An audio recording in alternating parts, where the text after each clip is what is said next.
എല്ലാവർക്കും നമസ്കാരം. ഈ പ്രസംഗമാണ് ഒട്ടും ഒക്കാത്തത്. ഒരുപാട് സന്തോഷം ഈ ഒരു മഹത്തരമായ ഈ ഒരു ചടങ്ങിന് വരാൻ കഴിഞ്ഞതിൽ, അതിൻ്റെ ഉദ്ഘാടന കർമ്മം നിർവഹിക്കാൻ കഴിഞ്ഞതിലും ഒരുപാട് സന്തോഷമുണ്ട്. ഞാൻ ഏത് വർഷമാണെന്ന് ഓർമ്മയില്ല, എനിക്ക് തോന്നുന്നു മമ്മൂക്കായ്ക്ക് മുന്നേ ഉള്ള വർഷമായിരിക്കും. മേ ബി ഞാൻ ഒരു വട്ടം വന്നിട്ടുണ്ടായിരുന്നു.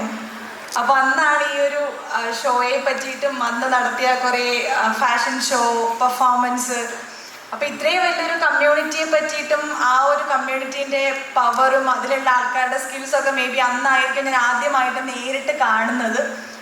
പിന്നീട് ഈ പറഞ്ഞതുപോലെ കൊറോണയോ മറ്റെന്തൊക്കെയോ കാരണങ്ങൾ കൊണ്ട് എനിക്ക് തോന്നുന്നു 3-4 വർഷമായിട്ട് ഇപ്പോൾ ഇവൻ്റ് ഒന്നും ഉണ്ടായിരുന്നില്ല. അപ്പോൾ വീണ്ടും അതിന് ശേഷമുള്ള ഒരു വലിയ ഗ്യാപ്പിന് ശേഷമുള്ള ഈ ഒരു ഇവൻറ്റിൻ്റെ ഉദ്ഘാടന കർമ്മം നിർവഹിക്കാൻ തന്നെ വന്നതിൽ ഒരുപാട് സന്തോഷമുണ്ട്. അത് മേ ബി എന്നെ വിളിച്ചതും ഞാൻ വന്നതും പിങ്കി കാരണം തന്നെയായിരിക്കും. രഞ്ജുമ്മയാണ് എന്നെ വിളിച്ചത്.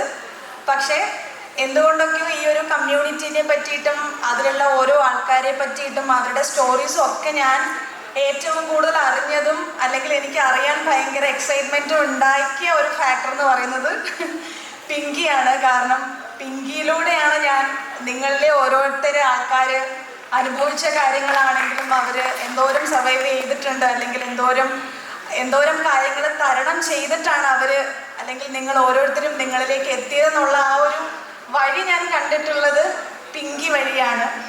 സോ എനിക്ക് തോന്നുന്നു അതിൽ ഒരുപാട് ബഹുമാനവും ഉണ്ട് നിങ്ങളോട്. കാരണം എന്തോരം കാര്യങ്ങൾ സഹിച്ചിട്ടാണ് നിങ്ങൾ നിങ്ങളുടെ ആഗ്രഹം സാക്ഷാത്കരിക്കുന്നത്, അതിലേക്ക് എത്തുന്ന ആ ഒരു പാത എത്രത്തോളം ബുദ്ധിമുട്ടുള്ളതാണെന്ന് ഞാൻ എൻ്റെ കണ്ണിലൂടെ കണ്ട ആളാണ്. ഇപ്പോൾ ശീതൾ പറഞ്ഞതുപോലെ അവളുടെ സർജറി ടൈമിലാണെങ്കിലും അല്ലെങ്കിൽ അല്ലാണ്ടും ഒക്കെ നിന്നിട്ട് ഞാൻ എൻ്റെ കണ്ണിലൂടെ കണ്ട ഒരാളാണ്. അതുകൊണ്ട് നിങ്ങളിൽ ഓരോരുത്തരോടും റെസ്പെക്റ്റ് മാത്രമേ ഉള്ളൂ. കാരണം ഓരോ കഥകൾ കേൾക്കുമ്പോഴും അല്ലെങ്കിൽ നിങ്ങളിൽ ഓരോ ആൾക്കാരും ഓരോ സൊസൈറ്റിയിലും ഫേസ് ചെയ്തതും അല്ലെങ്കിൽ ഇപ്പോഴും ഫേസ് ചെയ്യപ്പെടുന്നതുമായിട്ടുള്ള ഒരുപാട് കാര്യങ്ങൾ ഉണ്ടായിരിക്കാം. പക്ഷേ അതൊക്കെ തരണം ചെയ്ത് നിങ്ങളിപ്പോൾ ഈ നിൽക്കുന്ന ഒരു സ്റ്റാൻഡിൽ ഒരു സൊസൈറ്റി ക്രിയേറ്റ് ചെയ്ത് ഇത്രയും വലിയൊരു ഇവൻറ്റ് നടത്താൻ പറ്റി എന്നുള്ളത് ഭയങ്കര വലിയ കാര്യമാണ്. അത് നിങ്ങളുടെ ഏറ്റവും വലിയ പവറിനെ തന്നെയാണ് കാണിക്കുന്നത്. അതുമായി തന്നെ മുന്നോട്ട് പോകട്ടെ. ഒരുപാട് ആൾക്കാർക്ക് പ്രചോദനമാവാനായിട്ട് നിങ്ങൾക്ക് ഓരോരുത്തർക്കും കഴിയട്ടെ എന്ന് ആശംസിക്കുന്നു. രഞ്ജമ്മ പറഞ്ഞതുപോലെ ക്യൂൻ ആൻഡ് കിങ് അല്ലേ, ക്യൂൻ ആൻഡ് കിങ് ഓഫ് ദ്വയ വരാൻ പോകുന്നുണ്ട്. സോ ആ ഒരു ഇവൻറ്റിനും എല്ലാവിധ ആശംസകളും നേരുന്നു. അമ്മ പറഞ്ഞതുപോലെ അടിവരെ ഇട്ട് വിജയത്തിലേക്ക് എത്തുന്ന ഒരു ഇവൻറ്റ് തന്നെ ആയിരിക്കട്ടെ അതെന്ന് ആശംസിക്കുകയാണ്, പ്രാർത്ഥിക്കുകയാണ്.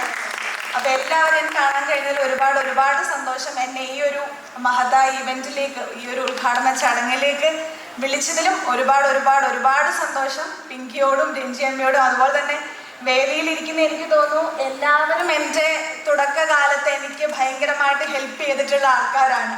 ടെസ്റ്റി ചേച്ചി ആണെങ്കിലും ഡയമണ്ട് നെക്ലേസ് എൻ്റെ ഫസ്റ്റ് മൂവി, ഞാൻ ആദ്യം ക്യാമറയ്ക്ക് മുന്നിൽ ഒന്നും അറിയാണ്ട് നിൽക്കുമ്പോൾ അവിടത്തേക്ക് ഏറ്റവും വലിയ സീനിയർ ആർട്ടിസ്റ്റാണ് അല്ലേ. എനിക്ക് തോന്നുന്നു മേ ബി ആ സമയത്തൊക്കെ എനിക്ക് ഒരുപാട് ഡൗട്ടും ഒക്കെ പറഞ്ഞു തന്നതിൽ ഒരാൾ ടെസ്റ്റി ചേച്ചി ആയിരിക്കും. ഫുൾ ടൈം ഫുഡ് കഴിക്കുക, കാര്യം പറയുക, ഇതൊക്കെ തന്നെയായിരുന്നു ഞങ്ങളുടെ പരിപാടി. പിന്നെ ബാധൊക്കെ ആണെങ്കിലും എൻ്റെ തുടക്ക സമയങ്ങളിൽ ഒരുപാട് എന്നെ ഹെൽപ്പ് ചെയ്തിട്ടുള്ള അല്ലെങ്കിൽ എനിക്ക് അവസരം തന്നിട്ടുള്ള ഒരാളാണ്. പക്ഷെ ഇപ്പൊ വലിയ കൺട്രോളറായപ്പോൾ നമ്മളിതൊന്നും വേണ്ടി ചെയ്യാറില്ല. അപ്പൊ എന്തായാലും ഇപ്പൊ എന്നെ ഈ ഒരു ഇവന്റിന് കണ്ടപ്പോഴാണെങ്കിലും ബാധയ്ക്ക് ഇനി എന്നെ ഓർക്കട്ടെ. അടുത്ത പടം വരുമ്പോഴത്തേക്ക് ഞാൻ നൈസായിട്ട് ചോദിച്ചു ഏതാ പടം എന്ന്. അപ്പൊ പറഞ്ഞു ഫഹദിന്റെ ആന്ന്. അപ്പൊ 12 വർഷങ്ങൾക്ക് ശേഷം എൻ്റെ ഫഹദ് അരുണേട്ടൻ്റെ കൂടെ വീണ്ടും ചിലപ്പോൾ ഇനി ഫഹദിനെ വെച്ച് ആലോചിക്കുമ്പോൾ അരുണെ വിളിച്ചാലോ എന്ന് ചിലപ്പോൾ ഒന്ന് തോന്നിയാലോ എന്നുള്ളൊരു ഹിന്റും കൂടി ഞാൻ ഇട്ട് കൊടുക്കുന്നു. പിന്നെ ശിവചേട്ടനെയും ഈ പറഞ്ഞതുപോലെ മഹിമയുടെയും ലക്ഷ്മിയുടെയും ഒക്കെ ഒരുപാട് ബോക്സ് ചെയ്യുന്ന ശിവചേട്ടനാണ്. സോ മഹിമേൻ്റെയും ലക്ഷ്മിൻ്റെയും ഒക്കെ മിക്ക മൂവീസ് ചെയ്യുന്നത് പിങ്കിയുമാണ്. അപ്പം എൻ്റെ അടുത്ത് നിന്ന് അവർക്ക് പടം കിട്ടുമ്പോൾ പിങ്കി പോകുന്നത് കൊണ്ട് അധികം ഞാൻ അവർക്ക് പടം കിട്ടാൻ പ്രാർത്ഥിക്കാറില്ല. അപ്പം അവൾ പോകും തമിഴിൽ പോകണമെന്ന് പറയും, കാരണം പൈസ കൂടുതലാണ്. പിന്നെ തമിഴിൽ വർക്ക് ചെയ്തതിന് ശേഷം പിങ്കി ചേച്ചിക്ക് മലയാളത്തിനോടൊക്കെ ചെറിയ പുച്ഛം, പക്ഷെ മലയാളം കൊള്ളില്ല, നമുക്ക് തമിഴിൽ പോവാന്നൊക്കെ. അപ്പൊ എന്തായാലും ശിവചേട്ടൻ്റെ അടുത്ത് ഞാനും പറഞ്ഞിട്ടുണ്ട് എനിക്കും തമിഴ് പടം ചെയ്യണം. കാരണം ഇതുവരെ ഞാൻ അതർ മൂവീസ് നോക്കിയിട്ടേ ഇല്ല. അപ്പൊ എല്ലാവരും എൻ്റെ അടുത്ത് ചോദിക്കുന്നത് എന്താ പോവാത്തതെന്ന്. അപ്പൊ എനിക്ക് തന്നെ ഒരു ഡൗട്ട്, ഇനി എൻ്റെ കുഴപ്പം കൊണ്ടാണോ ഞാൻ പോവാത്തതെന്നുള്ളത്. സോ എന്തായാലും ഷിബു ചേട്ടനോട് ഞങ്ങൾ സംസാരിക്കുമ്പോൾ പറയും, നല്ല വർക്ക്സ് ഒക്കെ വരുമ്പോൾ പറയൂ എന്നുള്ളത്. പക്ഷെ 2-3 പ്രോജക്ട്സ് ഞങ്ങൾക്ക് വന്നു, 2-3 അല്ല, കുറേ പ്രോജക്ട്സ് നമുക്ക് വന്നു. പക്ഷെ എന്തുകൊണ്ടൊക്കെയോ കുറച്ചും കൂടി നല്ലൊരു പ്രോജക്റ്റ് വേണമെന്ന് ഞാൻ ആഗ്രഹിക്കുന്നു. കാരണം മലയാള സിനിമയിൽ എനിക്ക് കിട്ടിയ ഏറ്റവും വലിയ ഭാഗ്യം എന്ന് പറയുന്നത് ഡയമണ്ട് നെക്ലേസ് ആണ്. ഇപ്പോൾ ഈ 12 വർഷത്തിന് ശേഷവും എന്നെ ഈ വേദിയിലേക്ക് ക്ഷണിക്കുമ്പോൾ പറയുന്നത് ഡയമണ്ട് നെക്ലേസ് ഒരു മൂവിയാണ്.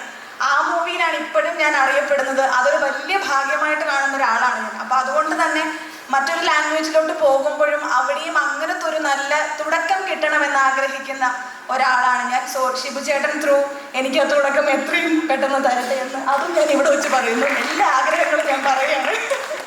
അപ്പോൾ എന്തായാലും ഈ ഒരു വേദിയിലേക്ക് രഞ്ജു അമ്മ ത്രൂ പിങ്കി ത്രൂ വരാൻ കഴിഞ്ഞതിൽ ഒരുപാട് സന്തോഷം. ഇതിലെ പല ഫേസസും എനിക്ക് അറിയാം, ആരുടെയും പേരധികം അറിയത്തില്ലെങ്കിൽ എല്ലാവരെയും ഇൻസ്റ്റാഗ്രാമിലൊക്കെ ഞാൻ കാണാറുണ്ട്, പിങ്കിനോട് ചോദിക്കാറുണ്ട്, എല്ലാ കഥകളും ഞാൻ അറിയാറുണ്ട്.